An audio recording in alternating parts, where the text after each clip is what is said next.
Querido teleauditorio, estamos aquí en una emisión más del programa En Forma Libre, en el que analizamos los temas nacionales e internacionales de mayor relevancia. Como ya ustedes saben, nos siguen en www.mexico.tv, que gracias a ustedes se está posicionando como un canal de televisión y una alternativa con un análisis serio de los principales temas. Esperamos que sus comentarios nos los hagan llegar a través de nuestra página con el link que tenemos en YouTube, donde usted puede enviar sus comentarios de los programas respectivos. Y bueno, aquí damos el saludo a nuestro camarógrafo y productor Josué Cruz Muñiz, quien como siempre con todo el profesionalismo hace posible que llegue hasta ustedes este programa. Iniciamos con el análisis político, que hay muchas noticias en el ámbito nacional, sobre todo empezando por las actividades que han realizado en este caso Felipe Calderón, presidente de este país, quien ha estado muy activo en la inauguración de obras en diferentes estados. Ayer lunes, estamos transmitiendo este programa hoy martes 24 de octubre, estuvo por Chiapas, donde fue a inaugurar un hotel. En fin, ha inaugurado carreteras, ha estado de visita en otras obras más de electricidad, en fin, una serie de situaciones, pero sobre todo lo que domina el panorama nacional en estos momentos, pues es, como ustedes saben, el tema de la reforma laboral, que abordaremos con toda puntualidad más adelante. En tanto que el presidente electo de México, Enrique Peña Nieto, regresó de su gira internacional por Europa, donde se dio en dos vertientes. Uno, el ala radical de este país, el ala crítica, vio que pues la gira en apariencia no tuvo nada que ver, lo criticaron, que fue a ayudar a España, lo cual no fue por ahí. El asunto fue estrechar las relaciones, sobre todo con Francia, como ustedes saben, con el caso de la francesa Cassés, se recrudeció en un casi rompimiento de relaciones con Francia. Y bueno, pues ahora se viene a recomponer un poco el panorama. ¿Por qué? Porque México no puede estar aislado del panorama internacional, sobre todo con el eje fuerte de las potencias como son Inglaterra, Francia, Alemania, por supuesto, que son los que marcan el rumbo del continente europeo. Más allá de que España está envuelto en la crisis económica que lo ha venido golpeando, sobre todo a partir de este año, junto con Italia, con Grecia, la Comunidad Económica Europea está pues poniendo en práctica todo el programa de salvamento económico, aunque las medidas han sido muy dolorosas porque pues no han encontrado otro camino. Lo único que pues se desprende de esto es que esta crisis no alcance a otros países y sobre todo a México, porque nadie está impune ante esta situación. En fin, Enrique Peña Nieto ya está nuevamente activo aquí en México. Se habla de que estuvo ya por la residencia oficial de Los Pinos, viendo las instalaciones, revisando qué es lo que hay, dónde puede vivir y todo. Y por supuesto, bueno, pues las decisiones seguramente las darán a conocer.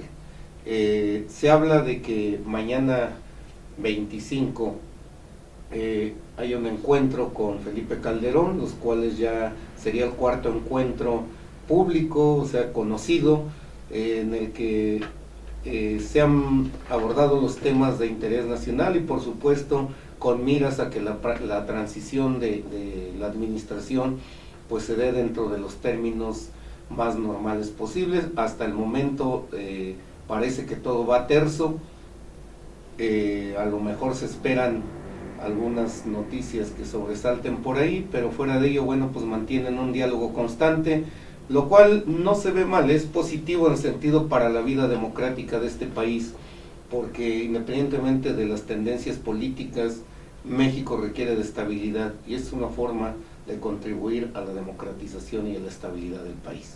Y bueno, pues nos vamos rumbo a lo que es la reforma laboral, no sin antes señalar que las manifestaciones han estado a la orden del día en contra de esta reforma laboral por parte de organizaciones sindicales que cada día suman más y que de alguna manera han estado haciendo sentir su peso en las decisiones que se dan en el Senado de la República. Hasta donde va el camino que ha recorrido la reforma laboral, en la Cámara de Senadores, las comisiones de trabajo y de estudios legislativos, ayer 23, hicieron una votación en el que empataron a 6 votos respectivamente en 3 ocasiones, por lo que en lo general fue aprobada, pero de ahí pasará al pleno de la Cámara de Senadores, donde los 128 senadores serán los que decidan cuáles cambios se realizan a la minuta de la iniciativa de reforma laboral. Por lo pronto, algunos partidos políticos han hecho algunas reservas en algunos artículos en los que ellos buscan hacer modificaciones a este proyecto de reforma laboral, concretamente el PRD, que se reservó alrededor de 9 temas, de 9 reservas, que las estará entregando a las comisiones respectivas. ¿Cómo va la reforma laboral? Los escenarios. Hoy el Universal hace puntualmente una revisión de los escenarios y señala: ¿qué pasará si el PAN y el PRD se mantienen unidos y ganan? Dice: si el bloque del PAN, PRD, Partido del Trabajo y Movimiento Ciudadano, que suman 66 senadores, ratifica sus posturas en torno a obligar a los sindicatos a la transparencia y a la democracia sindical, y en el Pleno logran mayoría sobre el PRI y el Partido Verde Ecologista y PANAL, el proyecto regresaría con cambios a la Cámara de Diputados. En el segundo escenario, ¿qué procede si la posición del PRI es la que prevalece? Si los 62 senadores del PRI y del Partido Verde, junto con Nueva Alianza, obtienen mayoría en el Pleno, es decir, del Pleno de los 128 legisladores, por la abstención, ausencia, enfermedad, convencimiento o cambio de opinión de al menos 4 senadores del bloque opositor, entonces la reforma laboral se aprueba sin cambios y se envía al Ejecutivo para su publicación. Y si ambas partes negocian y todos ceden, ¿qué pasaría? Bueno, el PRI, el bloque PAN-PRD, o solo con PAN o con PRD, concilian posiciones respecto al tema. A partir de alguna coincidencia sobre ponerle candados a la transparencia sindical o a la forma de elección de un líder, entonces los cambios regresan a San Lázaro. Si se acuerda una ley reglamentaria o secundaria, el proyecto de reforma laboral pasa sin cambios al Ejecutivo Federal. Esos son a grosso modo los escenarios que se están ventilando en el Senado de la República, donde las manifestaciones, sobre todo hoy martes, están a la orden del día desde muy temprano por las organizaciones sindicales, que sobre todo están contra puntos muy claves: el pago por hora, que ese es uno, el outsourcing, que es el otro punto también que no están de acuerdo, y sobre todo lo de los salarios caídos cuando hay algún conflicto laboral. Esto porque solamente se da un plazo de 1 año para que el trabajador pueda cobrar estos salarios caídos, y adicionalmente, si este conflicto se alarga, ganaría un 2% mensual, algo así como en los bancos, lo cual de veras resulta irrisorio, porque no es posible que un trabajador que dejó toda su vida productiva en una empresa, pues lo limiten a que el conflicto se vaya 1 año, cuando sabemos que la justicia no es ni pronta ni expedita en los tribunales laborales, donde se atoran muchas veces por años el problema laboral. Según esto, es para terminar con el coyotaje. Pues de antemano yo creo que el coyotaje debería empezar a erradicarse, pero con una limpieza que se hiciera desde las propias áreas administrativas y de los servidores públicos. En las juntas federales, en las juntas locales, la máxima autoridad son los presidentes de esas juntas, y sin embargo tal parece que para ellos no pasa nada, se siguen dando este tipo de manejos por parte de los famosos coyotes, los trabajadores son sorprendidos y muchas veces hasta robados, convirtiéndose esto en una verdadera madriguera de ladrones para muchos grupos. En fin, la reforma laboral va hasta ahí y por lo tanto pues espera que la definición se dé entre este martes, miércoles o jueves, para que hacia fin de mes se esté dando ya una votación total de cómo quedaría la reforma laboral. Por lo pronto, el empate de las posiciones está en lo que es la apertura sindical, donde la oposición ha sido fuerte por parte de los senadores del PRI, en el sentido de que es un tema para ellos pues juzgado, porque esto está focalizado en el artículo 123 constitucional, y por lo tanto, tanto la autonomía sindical como la transparencia sindical están como conceptos bien claros dentro de la Ley Federal del Trabajo. Esa es la oposición. La transparencia sindical hasta el momento ha sido el tema que ha atorado la reforma laboral, junto con los otros puntos que señalábamos, y aquí hay que hacer una diferencia. Primero, en el sentido de que la reforma laboral está enfocada para el pago por horas, el outsourcing, el pago por capacitación inicial y todo esto, pues sobre todo al apartado A del artículo 123 constitucional de la Ley Federal del Trabajo. ¿En qué sentido? Pues en qué sentido es que la relación de organizaciones sindicales con empresas privadas sobre todo, en donde la contratación de trabajadores se da a través de las llamadas outsourcing o de las empresas terciarias, que por lo regular han venido operando pues desde hace más de 20 años, y hasta ahora se pone el tema en la mesa de las discusiones cuando la propia autoridad laboral ni siquiera tuvo la iniciativa para señalar que este outsourcing era lesivo para los derechos de los trabajadores. Ahora, claro, el sector empresarial empuja fuerte en ese sentido, sobre todo para que se haga la subcontratación de trabajadores y las empresas queden libres de toda responsabilidad. Sin embargo, en la redacción de la minuta se aclara que la empresa que contrate este tipo de trabajadores será solidaria en todos los términos de la ley, lo cual ¿qué quiere decir? Que si una empresa contrata trabajadores para determinada cadena nacional o internacional y que por X motivos los trabajadores se enfrentan problemas con esa empresa, el responsable directo va a ser la empresa que contrató, independientemente de quién los llevó para el trabajo. Si esa empresa del outsourcing desaparece, que se crea como organización fantasma, el que contrató a estos trabajadores tendrá toda la responsabilidad ante la ley. Eso es lo que se está manejando en la minuta. El pago por horas.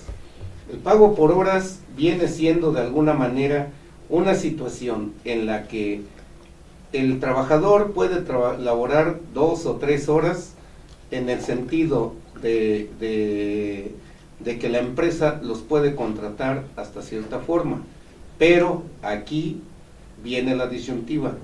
Si realmente las empresas están dispuestas a dar toda la seguridad social, incluyendo desde pago de utilidades, prestaciones, seguro médico, en fin, todas las prestaciones de ley. Eso lo sabremos realmente si se aprueba o no la reforma laboral. Por lo pronto vamos a un corte, querido teleauditorio, y regresamos con ustedes en un minuto.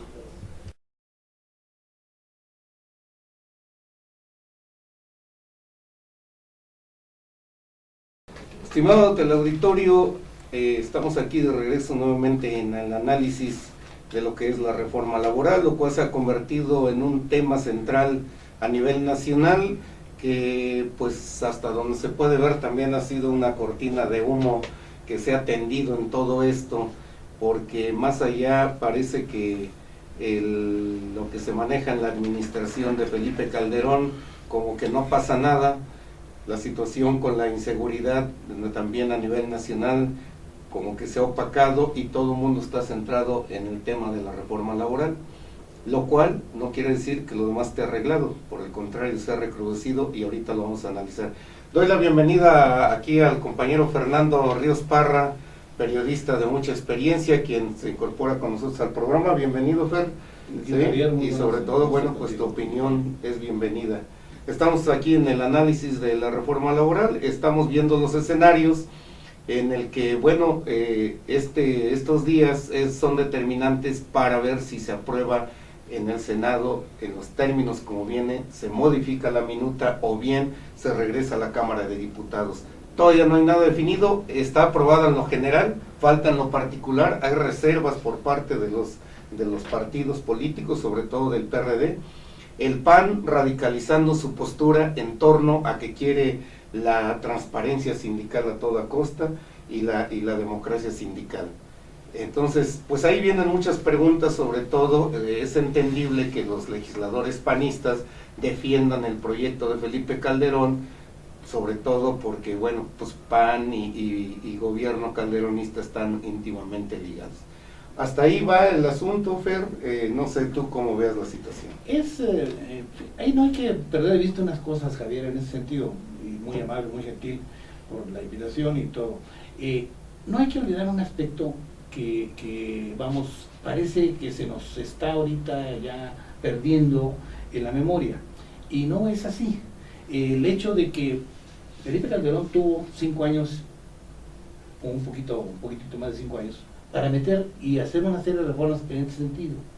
¿Por qué lo hace ahora, cuando ya está en el ocaso de su gobierno, y lo deja como una circunstancia para decir, señores, vamos a atacar ahora sí a los líderes sindicales, con todos los defectos y virtudes que tengan cada uno de ellos, en los gremios, en todo? Siempre debe de haber, hay dos caras, siempre hay dos facetas, ¿no?, que se ven a los líderes de un aspecto y del otro.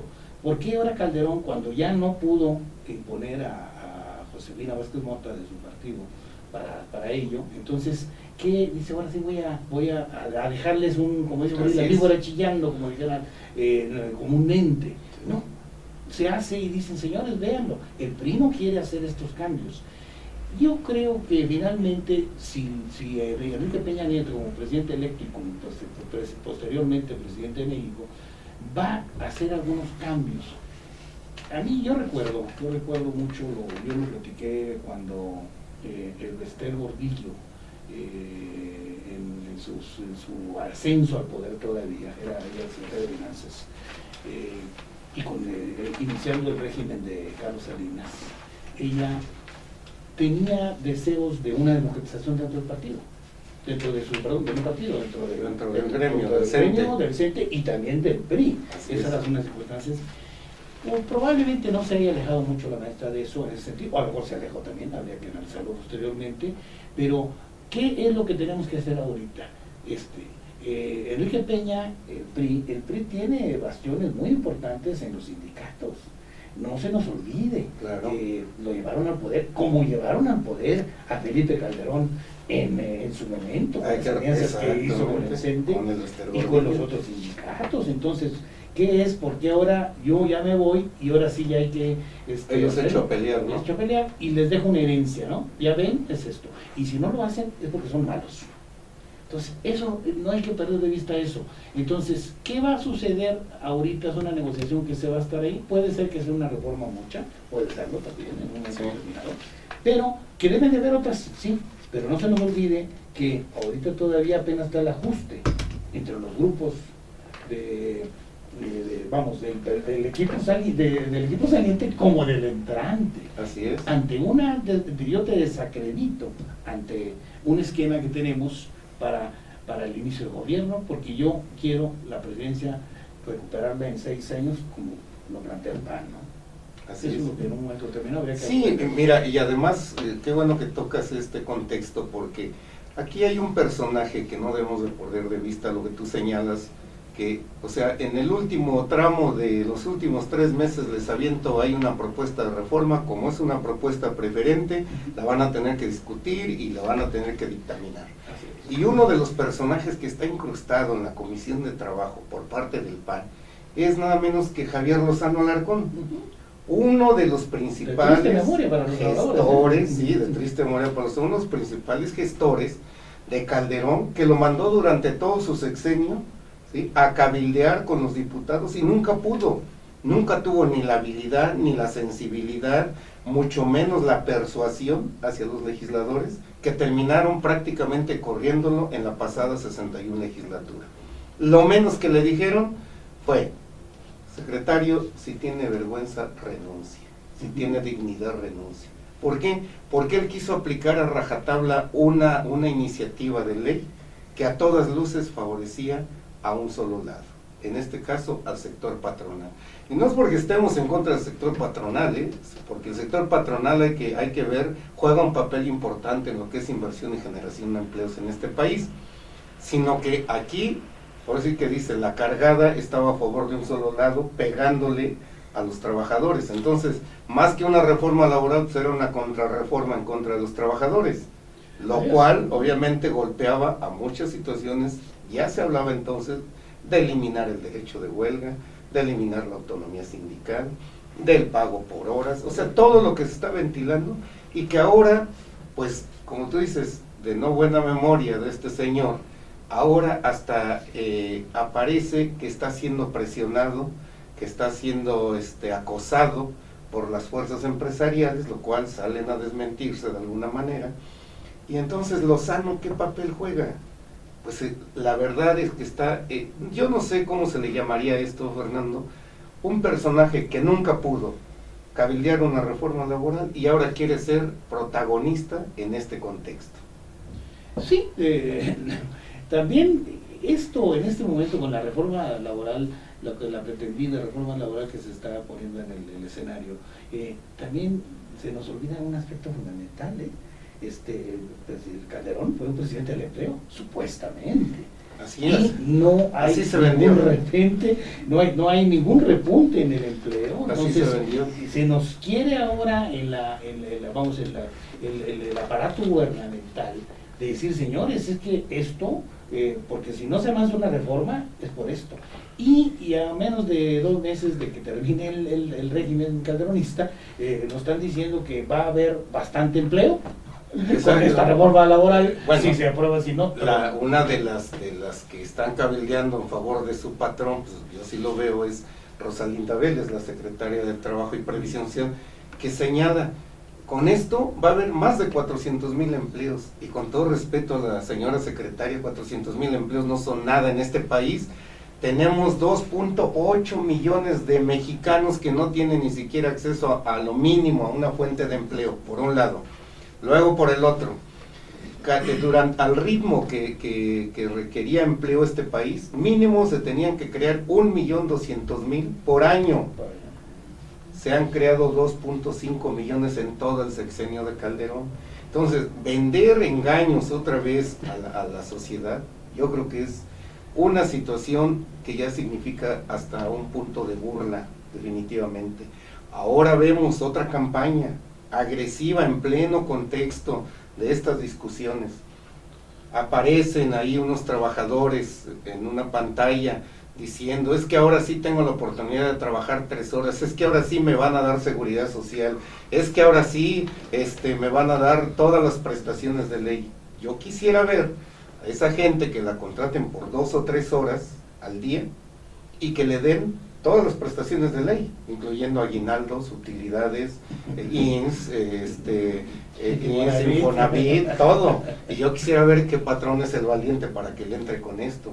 Son engaños gubernamentales que de alguna manera esto viene a abonar más a un contexto de incertidumbre, Fernando, que yo lo veo muy delicado, sobre todo porque Calderón, a través de toda su administración, está tratando de tender cortinas de humo para evitar que la crítica sea más ácida en contra de su gobierno, lo cual está dejando un saldo bastante preocupante, sobre todo en materia de seguridad pública.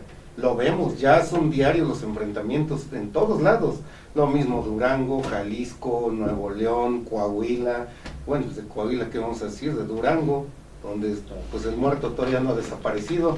Ahora ya fueron a sacar al papá del panteón en Pachuca, ¿no? Ya que lo dejen descansar, ¿no? Pues ya se desfugó, pues por ahí debe aparecer el cadáver. O sea, es preocupante realmente todo esto. O sea, ¿a dónde se quiere llegar si en determinado momento mataron a este individuo o no lo mataron? Finalmente, ellos son los que tienen el manejo, son los que tienen las pruebas de inteligencia, supuestamente. Entonces, pues venderle más a la sociedad este tipo de informaciones como que viene a abonar más a la incertidumbre. Yo así lo veo, Fer, no sé. Ya, en el caso mencionas un poco de Heriberto Lascano, Así es. Lasca, ¿no? Ahí, vamos, vuelve otra vez, y eso la gente cree que no nos damos cuenta. La gente, el del gobierno siente que, bueno, uno es retrasado mental. No puede ser esto, Javier. Sí, el cadáver se les esfumó. Se fue, un muerto se fue, bueno. Vamos, los medios no hacen una circunstancia así.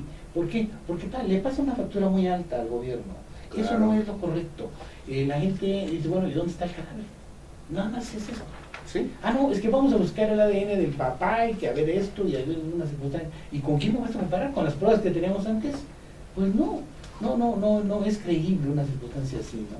Entonces, ¿qué es fracasos en la lucha contra el narco? Eso es lo que tuvo políticamente. Exacto.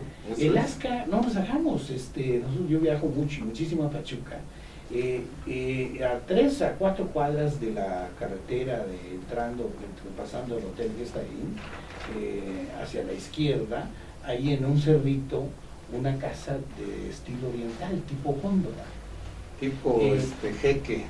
No, góndola es una tipo oriental, como es así un poco, con esas características, sí. Que llaman evidentemente la atención. O sea, una casa en un monte, sobre eso de ahí, a unos cuantos metros del cuartel militar. Y ahí en la bajada de la casa hay una iglesia, en donde está una placa enorme que dice Iglesia remodelada de Heriberto Lascano. Una placa ahí develada, que se develó en su tiempo. Beneficio social. Y la gente no sabía dónde está el Lasca. Por favor, no. No es así. O sea, yo creo que la comunicación oficial está de alguna manera torcida, y sobre todo, como tú dices, a la sociedad se le piensa ver la cara de esta manera. Vamos a ver en qué termina esto, pero es otra cortina de humo más que están tendiendo. Entonces, ¿hacia dónde vamos? El sexenio, ¿cómo termina? Pues termina con saldo negativo. En todos los sentidos, por más que nos dé crecimiento económico, pues ni lo toquemos. ¿Para qué? Empleo, menos. Todo lo que quieras. Entonces, todo este repaso que se hace de los 6 años de Calderón, de alguna manera, vienen a resumirse en una situación. La administración no fue eficiente para este país, punto. Yo así lo veo, y bueno, vamos a ver qué es lo que va saliendo más adelante. Y hablando de administraciones, por cierto, el conflicto en Michoacán, que aparece por todos lados, cuando no son normalistas, cuando no es la CENTE, cuando no es otro tipo de situaciones, pero lo que más ha encuadrado es que prácticamente es una guerra declarada del PRD contra el PRI, en la situación del exgobierno de Leonel Godoy, que dejó una deuda de alrededor de 60,000 millones de pesos. Entonces manda al brazo ejecutor, al brazo violento para estos desmanes, y obviamente pues el gobierno de Fausto Vallejo pues ha tenido que intervenir con mano firme. ¿Por qué? Y lo dijeron claramente, que no le movieran a la situación del gobierno anterior. O sea, estamos viendo cómo se mueve a las masas radicales para tratar de tapar un problema que se quedó ahí y que dejó a Michoacán con las arcas vacías. Sí, es una... Fausto Vallejo llegó demasiado tarde al gobierno. Él era aspirante de algún de secciones pasados, ¿no? Y él quería llegar ahí, y ahorita ya no es la misma, no tiene la misma edad, ¿no? Y el mismo vigor para ello, y para enfrentarlo con una circunstancia de claridad, de lo que está pasando en Así realidad. es. Y ¿qué va a suceder? Y bueno, pues hay muchas fuerzas que lo hacen ingobernable por todas las cosas del narco, como se manifiesta, y todo el periodismo que también se rehúsa a perder muchísimos intereses económicos. Sí, muchos enclaves, ¿no? que tienen ahí. Lo peor que nos pasa es que nadie puede ir a Michoacán. Bueno, esa No es te otra. visita nadie en ese Esa es otra. Esa es otra. Pues invítame, pero no me lleves a Michoacán. Y pues a otros estados, y no estamos contra que la gente no viaje, pero bueno, pues ahí está el tema de la inseguridad. Que la gente no está tan convencida de que voy a hacer un viaje, que antes lo programas y vámonos por carretera, ahora lo piensas, y pues ya ni por avión tampoco, porque entre los halcones y en los que te ubican, y más si vas en un aspecto de suntuoso, pues te ubican luego, y te siguen hasta donde vayas. Entonces está delicado el tema, en fin, se lo dejamos para la reflexión, estimado teleauditorio, y vamos a otro asunto también que pues no es una grata noticia. Mandan a clases a 99,000 maestros porque no pasaron el examen de evaluación universal. De 100 preguntas no pasaron, ¿sí? Entonces, bueno, pues ¿cómo estará esto? ¿Qué habría ¿no? que pasarlas? ¿Qué habría que pasarlas? ¿Cómo estará esto? Yo creo que ahí falta una revisión puntual precisamente al interior del CENTE, del Sindicato Nacional de Trabajadores de la Educación, que por cierto acaba de reelegir a Elbester Gordillo por 6 años más hasta el 2018, o sea, todo este sexenio. Y hay que recordar que Elbester hizo por ahí declaraciones pues de que se iba del sindicato. Muchos así como que preguntábamos, ¿se irá? Pues no se va, el poder es el poder y las relaciones son las relaciones, y su gente no la va a dejar a la deriva, y todo, sobre todo toda la gente que ya tiene posicionada a su hija en el Senado de la República, Mónica Arreola, va por posicionar a más gente dentro de la administración. Si se lo permiten o no, bueno, pues eso ya es otro problema, pero el poder que maneja Elbester difícilmente lo va a dejar, y ya se vio. Ahora no, que queda como presidenta de un consejo al frente del sindicato de trabajadores de maestros. Se hace el congreso en Cancún con delegados efectivos por representación sindical, y bueno, pues hace la votación, y como dice el secretario de Educación, José Ángel Córdoba Villalobos, pues yo respeto la decisión de los trabajadores. Ese es el asunto. En este contexto de reforma laboral, una elección que la hace el propio CENTE con sus formas y modos de gobernarse internamente de acuerdo a sus estatutos, el gobierno no puede meter mano. Ese es el gran problema también de la reforma laboral. ¿Hasta qué punto la mano del gobierno quiere alcanzar a todos los sindicatos? Ese es el problema. Por eso hay que recordar que los sindicatos no son entes públicos, no son instituciones públicas, son instituciones sociales de defensa, ¿sí? En la que los trabajadores están de acuerdo o no con afiliarse. Porque un trabajador que no está de acuerdo, pues puede irse cuando quiera y armar su propio sindicato. Si se lo dan o no, ese ya es otro problema. Pero dice, yo no pago mis cuotas. Ok, no las pagues, pero tampoco perteneces al sindicato, porque los beneficios que obtienes no te los podemos dar si tú no contribuyes también. Sí, hay una facción ahí dentro del CENTE que se llama la CENTE, porque finalmente La CENTE es el brazo radical, de alguna manera. Que bueno, no participa activamente en negociaciones de otro tipo, no con la misma CEP. Así es. Pero bueno, ¿qué no hay que perder de vista una cosa, ¿no? El Elbester Gordillo, que emerge para acabar con un liderazgo de vitalicio de Carlos Conquistú Vargas. O sea, ella empieza con unos intentos de democratización reales. Ahora se le ha olvidado, o no sé si por el poder, son la embriaguez que te provoca el poder, que es muy duro, muy difícil, que son pruebas que te ponen en lo personal para cualquier persona. Entonces, Elbester se le olvida un aspecto, lo que es la educación productiva. ¿Y qué es lo que necesita el país? O sea, por encima del liderazgo. Claro. Entonces, ¿qué le plantea ahorita? Yo creo que son pues una especie de llamadas de atención para decir, cuidado, Enrique Peña, o sea, ¿qué vamos a hacer para esto, no? Va a tener que, digo, porque ya este gobierno ya se fue, o sea, ya se está yendo, ¿no? Estamos a menos de 2 quincenas, de 3 quincenas, 2 quincenas. Ya realmente ya no es eso, ya nomás ahorita hay llamadas para decirte, mira, es esto, de cuál va a ser nuestra relación en el futuro.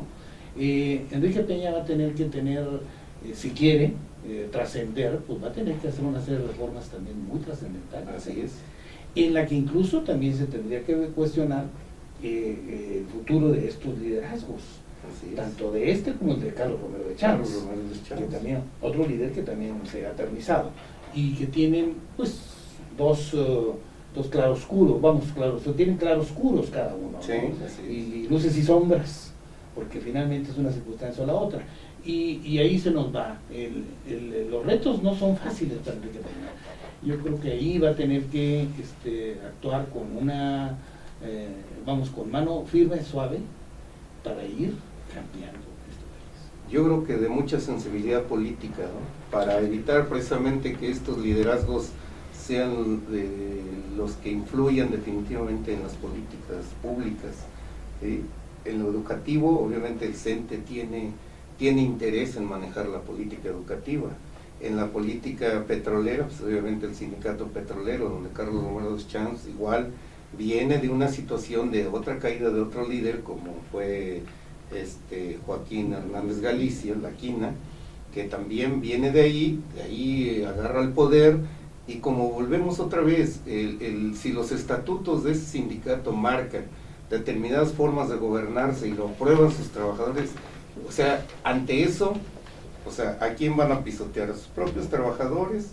De alguna forma, o los van a ayudar, o en fin, pero es la forma que están dando de gobernarse como entidad social, yo así lo veo. Entonces, si el gobierno va y dice, no, pues ahora yo quiero este líder, ¿qué es lo que pasa? Entonces ya, ¿cuál democratización? Ya hubo imposición de alguna manera. En fin, como tú dices, los claroscuros ahí están y esos no se pueden esconder, ahí están públicamente, y esos hacia la luz pública, pues obviamente se tienen que ventilar, no hay de otra. Lo que sí va a hacer, o al menos ya está visos muy claros en el caso de Enrique Peña, es de que va a hacer una política muy definida en Pemex. Sí. O sea, ahí sí lo tiene, que es la reforma energética. Ahí viene.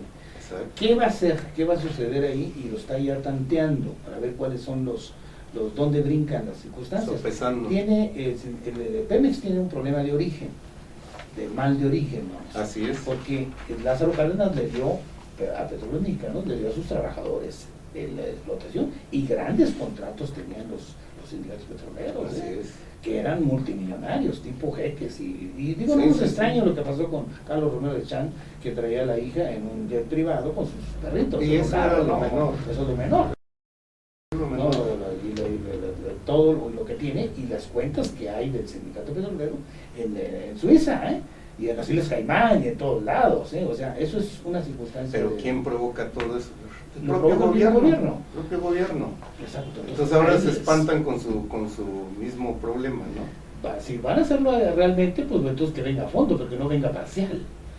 Si viene parchado, pues no pasa a suceder, no vamos un parche a pasar, aquí, ¿no? otro allá, nunca vamos a terminar, ¿no? Entonces, bueno, pues ahí está el reto, lo dejamos, usted haga su análisis, estimado teleauditorio, y pues yo creo que cerramos, Fer, con lo último acá con el asunto que se ventila en Estados Unidos entre Obama y Mitt Romney, en el sentido de que, bueno, pues siguen en el último debate y supuestamente se lo dan a Obama allá.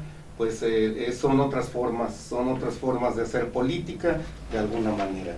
Entonces, pues hasta ahí dejaríamos el programa, Fer. ¿Cómo ves tú la situación internacional? Bueno, en Estados Unidos sabemos también que depende mucho de la relación política con México, y México con ellos. Entonces, pues vamos a ver si Obama puede repetir o no puede repetir. Sí. Obama yo creo que sí va a repetir, ¿no? O sea, su reelección ya es muy clara, ¿no? Sí. No ha afectado los grandes intereses de los grandes clubs internacionales, de las grandes transnacionales, de las empresas que están atrás de él. O sea, cuando él entra en su gobierno, acuérdate que destinó cantidades multimillonarias para el rescate de las empresas, como lo hicieron con Fobaproa en México. O sea, entonces todos ellos están a favor de Barack Obama. Pero es un poquitito ahí para crear un poco de competencia, pero realmente se enfila Barack Obama a una reelección, seguro. Entonces, porque no ha afectado los intereses de las grandes empresas, que son multimillonarias. Entonces, ahora en el último debate, pues mi referencia hubo a México. Pues, no nos contar, ni siquiera no figuramos. No figuramos, ¿no? Habló como Latinoamérica un poquitito. Sí hablaron de la cuestión migratoria, de que, y sobre Pero todo bueno, la parte de Ronnie, en sentido de radicalizar más el control. Entonces, bueno, así como que nos dan un tratamiento de primera, como que no. Entonces ahí lo dejamos, vamos a seguir viendo a ver cómo se viene. Vamos a un corte, regresamos con ustedes, querido teleauditorio. Estamos nuevamente aquí en Forma Libre y pues ver el asunto de la deuda del gobierno del DF. Ayer hubo una comparecencia del secretario de Finanzas del gobierno del DF, y pues se habla de una deuda de 10,000 millones de pesos, ¿sí? Supuestamente esto es manejable, pero es una de las más altas que se ha venido dando. Ellos justifican que se ha hecho en obras, que se ha dado en infraestructura, y bueno, pues ahí está. Lo cierto es que el DF también está endeudado, no escapa a toda esta corriente de los estados endeudados, ¿no?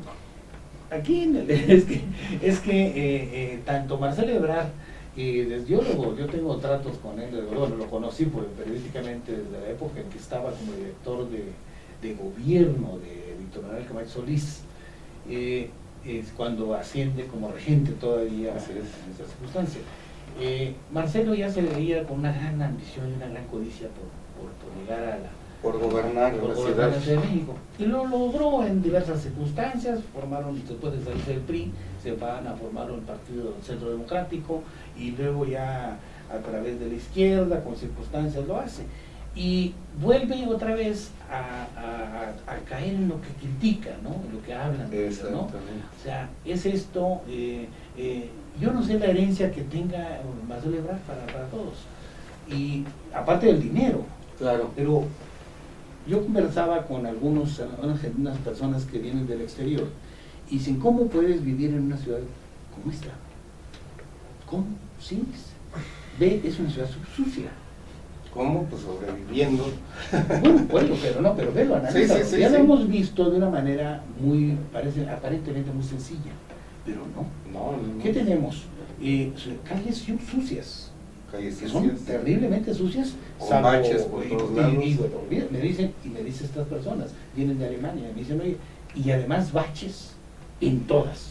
Sí, no hay una sola calle. Es cierto. Entonces la función principal del gobernante, por lo menos en esos dos, en sucio y en baches. Dice, ahora, inseguridad también. Claro.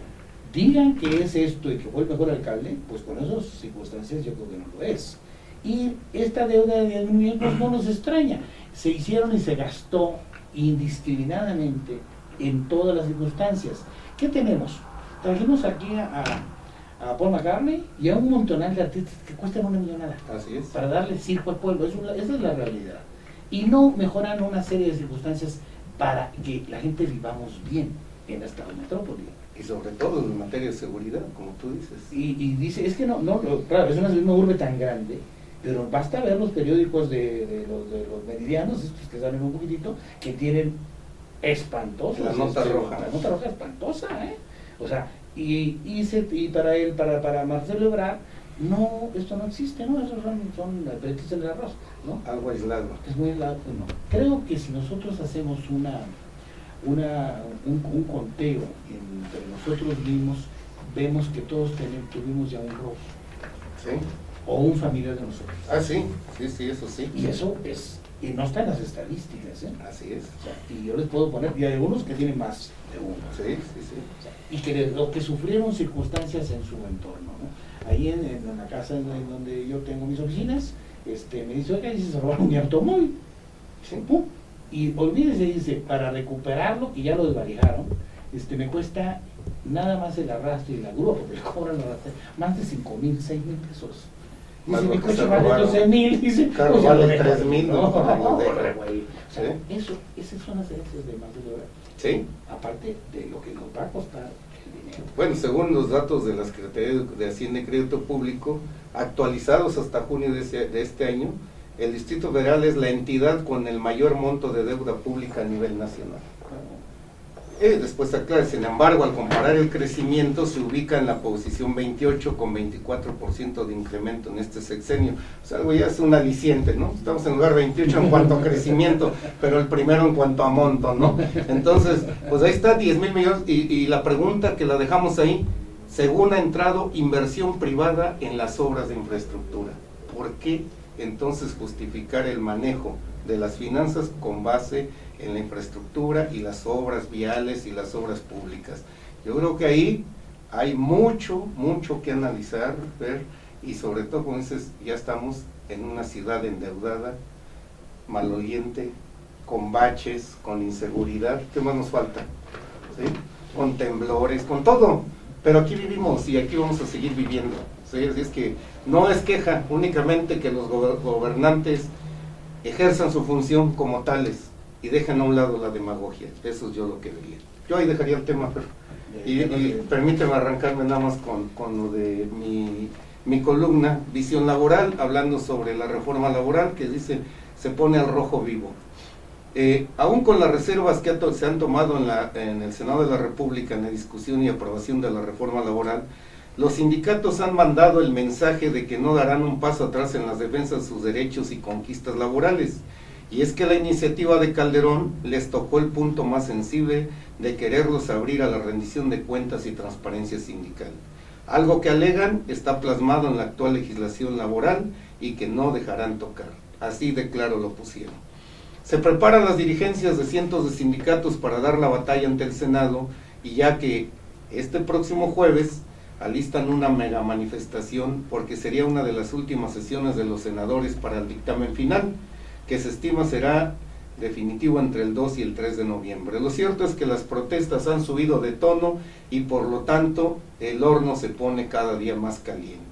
Y aunado a esto, pues hay posturas del gobierno de Calderón que enardecen todavía más a los sindicalistas y sus organizaciones, con esos spots televisivos emitidos donde aparecen supuestos trabajadores y trabajadoras diciendo que tienen la oportunidad de elaborar unas 2 o 3 horas con prestaciones de ley, seguridad social, antigüedad y ofreciendo las perlas de la Virgen, lo cual es un claro engaño, puesto que ni la reforma laboral está aprobada y menos que realmente las empresas ofrezcan estos beneficios.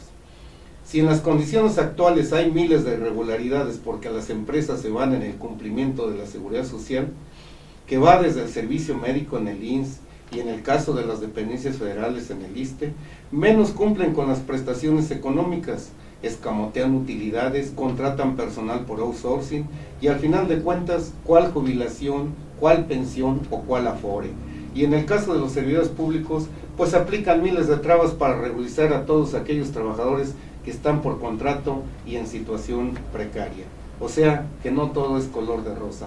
Por ello, las manifestaciones y las protestas subirán de tono y sobre todo porque la iniciativa Calderón, calificada como la Ley Lozano, porque es la misma desde que mandaba Javier Lozano Alarcón, siendo secretario del Trabajo, a cabildear con los diputados, con quien siempre salió peleado y ahora con toda tranquilidad del mundo, aboga por esta iniciativa que la han calificado como proempresarial, porque en nada beneficia al trabajador, todo a favor de las empresas, y así no quieren que protesten. Lo cierto es que lo único que ha venido a provocar la iniciativa Calderón es que los sindicatos se unan, sin importar desde qué posición política vienen, porque no están dispuestos a dejar pasar la propuesta que analizan como de la derecha política, y que es todo menos una reforma, porque tal parece que lo único que pretende es pegarle a los sindicatos y favorecer a los empresarios. Esa es la línea oficial y por ello desde días antes de que sea aprobada, aunque ya lo fue en lo general, envíase el mensaje claro de que no pasará. Y en de todo un poco, aquí un poco analizando, dice, cada semana aparecen noticias sobre el asunto de Mexicana de Aviación, y las cuales no se puede pasar por alto ahora que los inversionistas supuestamente descartados de Meda Atlántica han quedado fuera. Aparece otro grupo de inversores llamado Fides, donde sigue operando el supuesto empresario Arturo Varona, quien según ya presentó una letra ante el Banco de México y la Comisión Nacional de Valores para que sea investigado y aprobada su propuesta. Los actores en este problema están a la espera de que si será cierto esto, sobre todo los 8.500 trabajadores que están sin empleo.